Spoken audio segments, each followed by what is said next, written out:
क्या आपने कभी सोचा है कि कुछ लोग बड़ी आसानी से पैसा बना लेते हैं, जबकि आप सारे फाइनेंशियल नियम मानने के बाद भी मुश्किल से गुजारा कर पाते हैं? क्या हो अगर अमीरों की एक ऐसी सीक्रेट किताब हो जिसे वे फॉलो करते हैं? ऐसे नियम जो हमें बचपन से सिखाई गई हर बात के बिल्कुल खिलाफ हैं। आज मैं आपको एक चौंकाने वाला सच बताता हूं। आपके कई जिम्मेदार लगने वाले फैसले असल में चुपचाप आपकी दौलत को खत्म कर रहे हैं। खुद वॉरेन बफेट ने कहा है, समझदार लोग जो काम शुरुआत में करते हैं, मूर्ख वही काम अंत में करते हैं।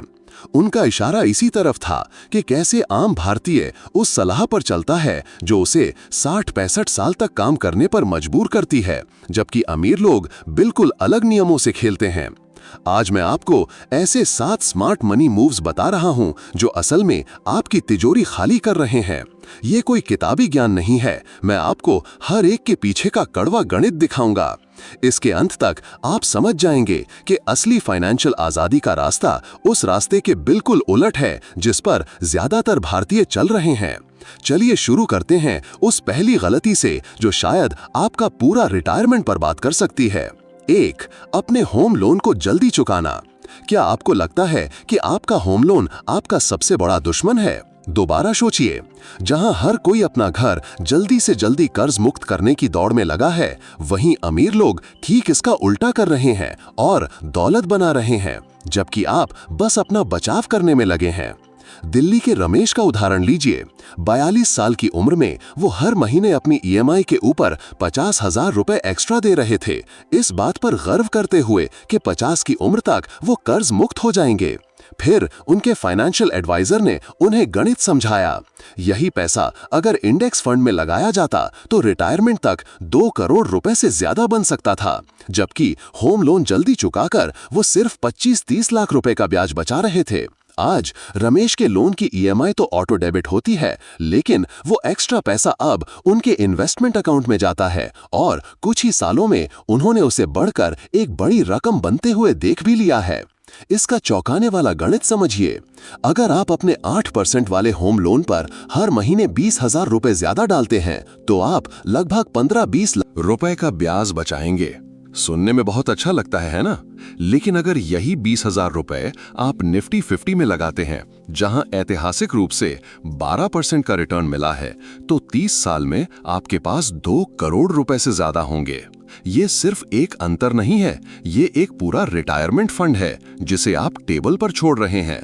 जब आप अपना एक्स्ट्रा पैसा घर में फंसा देते हैं तो वो वहीं अटक जाता है। किसी इमरजेंसी या मौके के लिए कैश चाहिए, भूल जाइए, आपको या तो लोन लेना पड़ेगा या घर बेचना पड़ेगा। वहीं आपका पड़ोसी जिसने वही पैसा इन्वेस्ट किया था, वो उसे कभी भी निकाल सकता है और उसे साल दर साल बढ़ते हुए भी देख रहा है। अमीर लोग एक ऐसी बात समझते हैं जो आम भारतीय नहीं समझता। हर कर्ज बुरा नहीं होता। वॉरेन बफेट जैसे अरबपति हर चीज कैश में खरीद सकते हैं, लेकिन वे ऐसा नहीं करते। क्यों? क्योंकि वे कम ब्याज वाले कर्ज और ज्यादा रिटर्न वाले इन्वेस्टमेंट के बीच का स्प्रेड यानी अंतर का खेल खेलते हैं। वे ROI यानी रिटर्न ऑन इन्वेस्टमेंट के बारे में सोचते हैं, सिर्फ कर्ज खत्म करने के बारे में नहीं। हाँ, होम लोन जल्दी चुकाना कुछ स्थितियों है सही है। अगर आपने अपनी EPF, PPF की लिमिट पूरी कर ली है, एक अच्छा इमरजेंसी फंड बना लिया है और बाकी इन्वेस्टमेंट्स भी सही रास्ते पर हैं, या फिर आप रिटायरमेंट के करीब हैं और मन की शांति रिटर्न से ज्यादा जरूरी है, तो खुद से पूछिए, क्या मुझे अभी सुरक्षित महसूस करना है या भविष्य के लिए असली दौलत बनानी है? क्योंकि वो एक्स्ट्रा EMI शायद आपको जिम्मेदार महसूस करा रही हो, लेकिन हो सकता है वो आपकी फाइनेंशियल आजादी की कीमत पर आ रही हो। नीचे कमेंट्स में बताइए, क्या आप भी अपना होम लोन जल्दी खत्म करने की सोच रहे थे? और अगर आपको लगता है कि घर में पैसा फंसाना एक समस्या है, तो रुकिए और देखिए कि आपके सेविंग्स अकाउंट में पड़े कैश का क्या हो रहा है। 2. सेविंग्स में बहुत ज्यादा पैसा रखना। पैसा बचाओ, पैसा बचाओ, पैसा बचाओ, ये हमने हमेशा सुना है, लेकिन आपको जो कोई नहीं बताता वो ये है, सेविंग्स अकाउंट में बहुत ज्यादा पैसा रखना चुपचाप आपकी दौलत को खा रहा है। चलिए असली आंकड़ों से बात करते हैं। मान लीजिए आपके सेविंग्स अकाउंट में 10 लाख रुपए पड़े हैं, जिस पर आपको 3% का ब्याज मिल रहा है, जबकि महंगाई 7% की दर से बढ़ रही है। इसका मतलब है कि आप असल में हर साल अपनी खरीदने की ताकत का 4% खो रहे हैं। सीधे शब्दों में, आपके आज के 10 लाख रुपए 10 साल बाद सिर्फ 6-7 लाख रुपए की कीमत का सामान खरीद पाएंगे। आप सुरक्षित महसूस करते करते गरीब हो रहे हैं। वही अगर आपने वही पैसा किसी सिंपल निफ्टी 50 इंडेक्स फंड में लगा दिया होता, जहां औसतन 12% का रिटर्न मिलता है, तो उसी 10 साल में आपके पास 30 लाख रुपए से ज्यादा होते। ये आगे बढ़ने और पीछे जाने का फर्क है, और ज्यादातर भारतीय बिना जाने समझे पीछे जाने का रास्ता चुन रहे हैं। मैं ये नहीं कह रहा कि आपके पास सेविंग्स होनी ही नहीं चाहिए। आपके पास 3 से 6 महीने के खर्चों के बराबर एक इमरजेंसी फंड बिल्कुल होना चाहिए। आपको किसी वेकेशन या गाड़ी खरीदने जैसे शॉर्ट टर्म लक्ष्यों के लिए भी कैश चाहिए, लेकिन उसके ऊपर रखा हर एक रुपया सेफ नहीं है, वो बर्बाद हो रहा है। ये सिर्फ नंबरों का खेल नहीं है, ये सोच का खेल है। ज्यादा कैश रखना डिफेंसिव खेलना है, जबकि आपको अटैकिंग खेलना चाहिए। ये असली ग्रोथ के ऊपर सुरक्षा के भ्रम को चुनना है। यही वो सोच है जो मिडिल क्लास को मिडिल क्लास बनाए रखती है, जबकि अमीर लोग अपने पैसे को असली संपत्ति बनाने के लिए ईंधन की तरह इस्तेमाल करते हैं। अपने हर रुपए को एक छोटा कर्मचारी समझिए। क्या आप अपने कर्मचारियों को खाली बैठे रहने के लिए पैसे देंगे? बिल्कुल नहीं। तो फिर आप हजारों लाखों रुपयों को अपने सेविंग्स अकाउंट में धूल फाकने क्यों दे रहे हैं, बजाय इसके कि वो आपके भविष्य के लिए कड़ी मेहनत करें। अपने अनुभव जरूर शेयर करें कि महंगाई ने आपकी सेविंग्स पर कैसे असर डाला है। और जब बात गलत समझे गए निवेशों की हो रही है, तो चलिए उस फाइनेंशियल कदम की बात करते हैं जिसे ज्यादातर भारतीय अपना सबसे स्मार्ट फैसला मानते हैं, घर खरीदना। क्योंकि रियल एस्टेट के बारे में जो आप नहीं जानते, वो आपको हैरान कर सकता है। 3, घर को एक इन्वेस्टमेंट समझकर खरीदना। किराए पर रहना मतलब पैसा बर्बाद करना है। अपना घर ही आपका सबसे बड़ा इन्वेस्टमेंट है। ये बातें इतनी आम हो चुकी हैं। यूं तो अमेरिका में ये बातें पत्थर की लकीर मानी जाती हैं, लेकिन भारत में तो ये किसी धर्म ग्रंथ से कम नहीं। पर एक कड़वा सच ये भी है कि अपने रहने के लिए खरीदा गया पहला घर अक्सर कोई निवेश नहीं होता ही नहीं, बल्कि वो एक लग्जरी खरीद है जिसके साथ एक होम लोन चिपका होता है। हाल ही में मैं मुंबई के रोहन और प्रिया से मिला, जो बड़े गर्व से बता रहे थे कि उन्होंने एक अच्छी सोसाइटी में 80 लाख रुपए का अपना इन्वेस्टमेंट प्रॉपर्टी खरीदा है। जब मैंने उनके रिटर्न के बारे में पूछा तो वे सोच में पड़ गए। 5 साल के सारे खर्चे जोड़ने पर, होम लोन की ईएमआई, अचानक हुए रिपेयर पर लगे 5 लाख रुपए, प्रॉपर्टी टैक्स और सोसाइटी मेंटेनेंस, उन्हें समझ आया कि उन्होंने लगभग 30 लाख रुपए खर्च करके सिर्फ 15 लाख की इक्विटी बनाई है। वहीं उनका एक दोस्त जो वैसे ही घर में किराए पर रहता था और हर महीने बचने वाले पैसे की सिप करता रहा, उसने उसी समय में शेयर बाजार से लगभग 22 लाख कमा लिए थे। यानी रोहन और प्रिया का इन्वेस्टमेंट असल में 7 लाख से पीछे चल रहा था। चलिए एक 70 लाख के घर का गणित समझते हैं। 30 सालों में आप down payment, registration, property tax, बीमा, मेंटेनेंस और होम लोन का ब्याज मिलाकर आराम से 1.2 करोड़ से ज्यादा खर्च कर देंगे। और इस घर की कीमत कितनी बढ़ेगी? ऐतिहासिक रूप से भारत में प्रॉपर्टी की कीमतें महंगाई को मुश्किल से ही मात दे पाती हैं।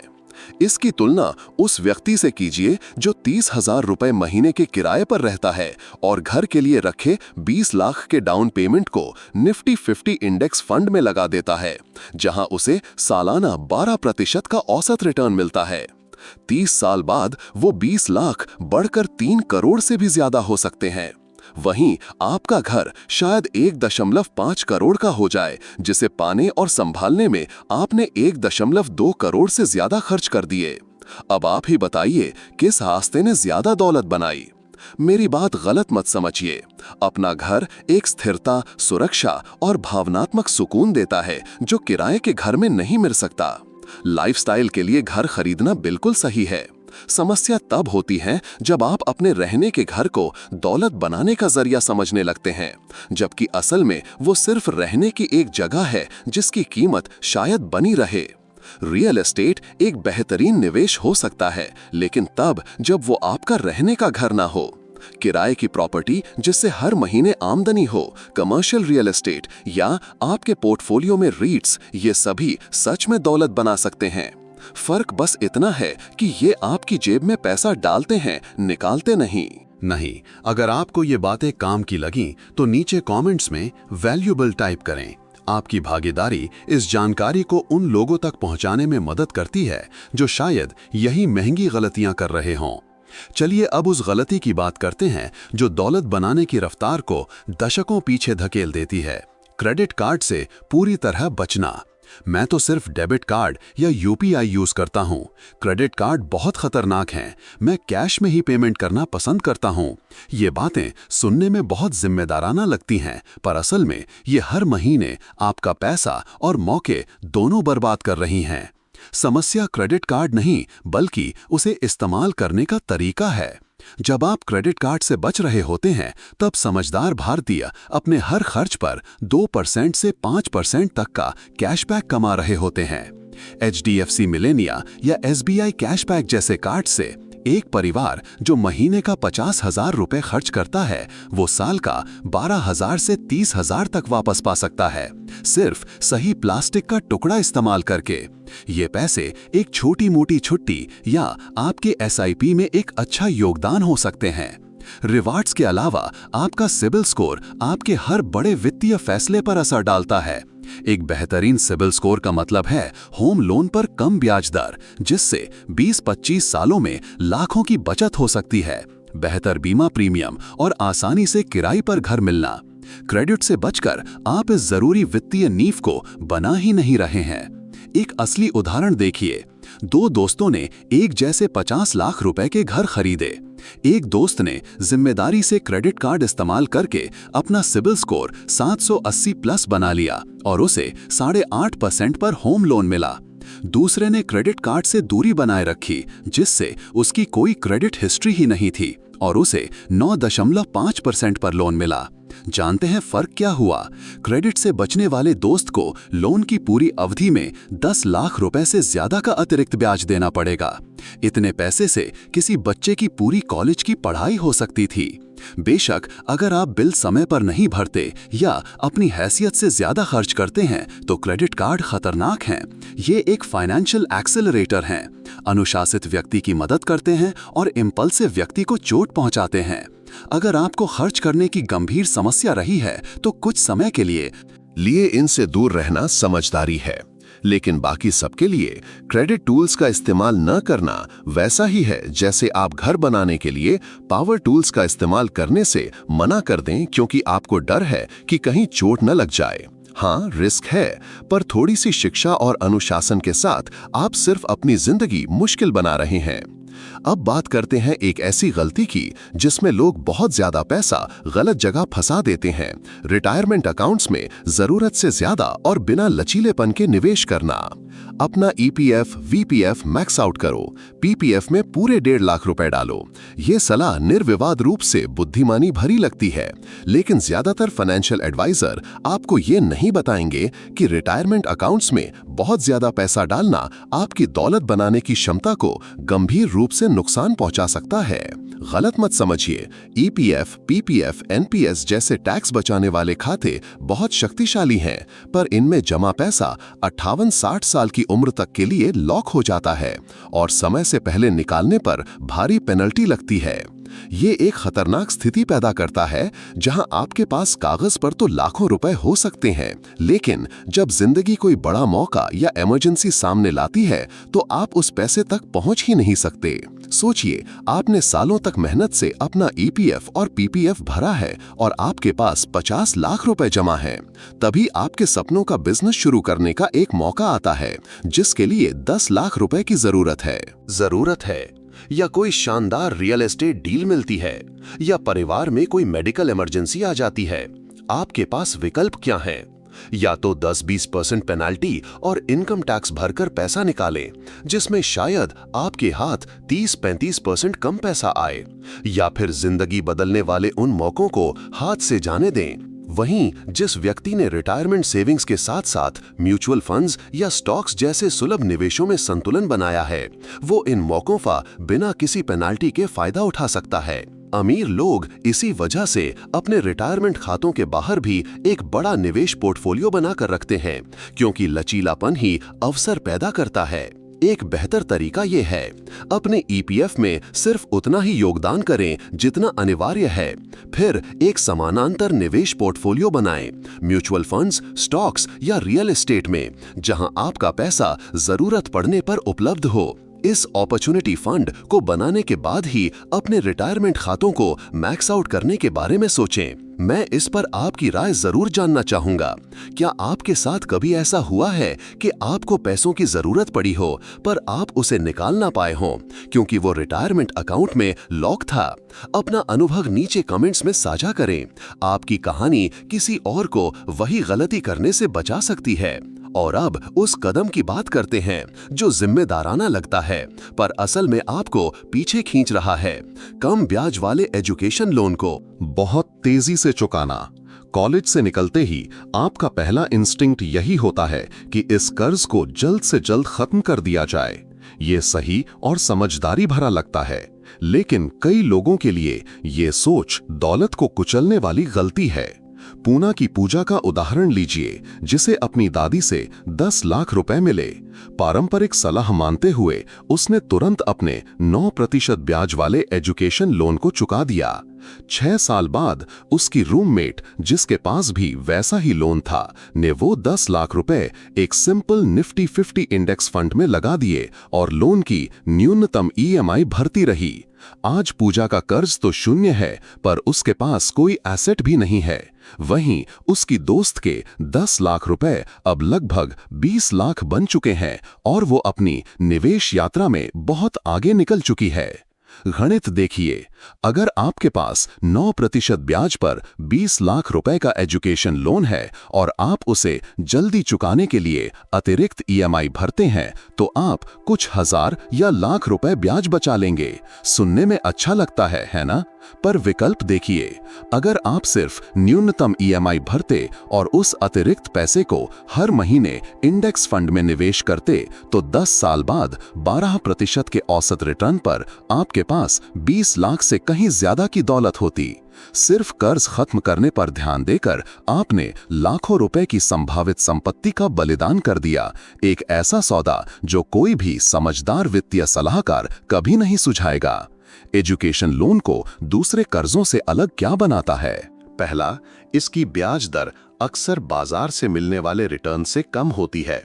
दूसरा, इस पर चुकाए गए ब्याज पर आपको इनकम टैक्स में छूट सेक्शन 80E के तहत मिलती है, जो इसकी प्रभावी ब्याज दर को और कम कर देती है। इन वजहों से इसे क्रेडिट कार्ड जैसे ज्यादा ब्याज वाले कर्ज की तरह चुकाने की जल्दी नहीं करनी चाहिए। इसका मतलब ये नहीं कि आप लोन को नजरअंदाज कर दें। अपनी ईएमआई समय पर भरें, लेकिन निवेश शुरू करने से पहले कम ब्याज वाले एजुकेशन लोन को आक्रामक रूप से चुकाना वैसा ही है जैसे आप सड़क पर गिरे सिक्कों को उठाने में व्यस्त हों और आपके बगल से नोटों की गड्डियां उड़कर जा रही हों।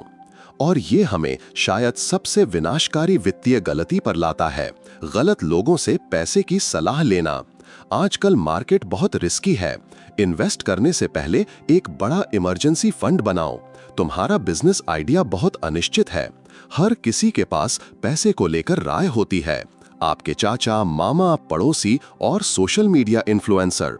लेकिन कोई भी वित्तीय सलाह लेने से पहले खुद से ये 1 लाख रुपए का सवाल पूछिए, क्या इस व्यक्ति के पास वो परिणाम है जो मैं अपनी जिंदगी में चाहता हूं? क्योंकि अगर नहीं तो आप उनकी सुन ही क्यों रहे हैं? दिल्ली के सुमित का उदाहरण लीजिए, जो सालों से अपना बिजनेस शुरू करने का सपना देख रहा था। हर बार जब वो हिम्मत जुटाता, उसके भला चाहने वाले ससुर, जिन्होंने 40 साल एक ही सरकारी नौकरी की थी, उसे जोखिमों के बारे में डराकर रोक देते। 15 साल उनकी सलाह मानने के बाद सुमित को पता चला कि उसके ससुर खुद क्रेडिट कार्ड के कर्ज में डूबे हुए हैं और उनके पास रिटायरमेंट के लिए मुश्किल से कुछ लाख रुपए ही हैं। सुमित ने आखिरकार अपना बिजनेस शुरू किया, जो अब उसकी पुरानी सैलरी से ज्यादा कमाता है। उसका सबसे बड़ा अफसोस, मैंने अपनी जिंदगी के इतने साल एक ऐसे इंसान से वित्तीय सलाह लेने में बर्बाद कर दिए जो खुद मुश्किल से गुजारा कर रहा था। ज्यादातर कॉमन सेंस वाली वित्तीय सलाह उन लोगों से आती है जिन्होंने खुद कभी बड़ी दौलत नहीं बनाई। ये डर से पैदा हुई सलाह होती है, वित्तीय ज्ञान से नहीं। इसके बजाय उन लोगों को पढ़िए और समझिए जिन्होंने वास्तव में आपकी तरह के मूल्यों के साथ दौलत बनाई है। देखिए कि उन्होंने असल में किया क्या, न कि वे कहते क्या हैं, क्योंकि कर्म हमेशा सिद्धांतों से ज्यादा मजबूत होते हैं। इन वित्तीय गलतफहमियों में से कौन सी बात आपको सबसे ज्यादा चौंकाने वाली लगी? इस जानकारी को 1 से 10 के पैमाने पर रेट करें और नीचे कमेंट्स में बताएं। मैं ये जानने के लिए उत्सुक हूं कि कौन सी बात आपके दिल को छू गई और शायद आपके पैसे को मैनेज करने का तरीका बदल देगी। अगर ये बातें आपको सोचने पर मजबूर करती हैं, तो प्रो बफेट HQ को सब्सक्राइब करना ना भूलें, जहां हम ऐसी ही गहरी और व्यवहारिक वित्तीय सच्चाइयों पर बात करते हैं जो आपको सच में अमीर बनाने में मदद करेंगी।